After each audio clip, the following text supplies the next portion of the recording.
Hi, இன்னைக்கு எங்கள் வீட்டில் சண்டே ஸ்பெஷல் லஞ்சுக்கு என்ன ரெடி பண்ணேன் அப்படின்னு சொல்லிட்டு பார்க்கலாம். மார்னிங் ரொம்ப லேட்டாக தான் எழுந்து வந்தேன் சண்டேன்றதுனால. ஸோ மார்னிங் பிரேக்ஃபாஸ்ட்டுக்கு சிம்பிளாக நூடுல்ஸ் செஞ்சு சாப்பிட்டுட்டோம்.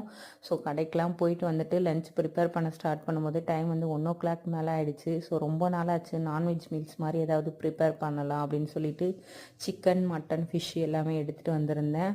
ஸோ மட்டன் சுக்கா ரெடி பண்ணலாம் அப்படின்னு சொல்லிட்டு ஃபஸ்ட்டு மட்டன் வேக வச்சுட்டேன். அது கூடவே இந்த சைடு ஆட்டுக்குடலையும் வேக வச்சுட்டேன். சிக்கன் தொக்குக்கும் தாளித்து விட்டுட்டேன். ஸோ எல்லாத்தையுமே வெங்காயம், தக்காளி எல்லாத்தையுமே வதக்கி குடல் குழம்புக்கும் ரெடி பண்ணிட்டேன். ஃபிஷ் ஃப்ரை மேரினேட் பண்ணி வச்சுருந்தேன், அதுவும் ஃப்ரை பண்ண எடுத்துட்டேன். ஸோ இன்றைக்கி எங்கள் வீட்டில் சண்டே ஸ்பெஷல் லஞ்சு சாதம், மட்டன் சுக்கா, சிக்கன் தொக்கு, ஃபிஷ் ஃப்ரை, குடல் குழம்பு இதுதான் ரெடி பண்ணோம். ஸோ லஞ்ச் ரொம்ப ஹெவியாக நல்லா திருப்தியாக சாப்பிட்டு முடிச்சுட்டு கொஞ்சம் நேரம் டிவிலாம் பார்த்துட்டு ஃப்ரெஷ்ஷப் ஆகிட்டு கொஞ்சம் வெளியே போக வேண்டிய வேலை இருந்தது. ஸோ கடைக்கெலாம் போயிட்டு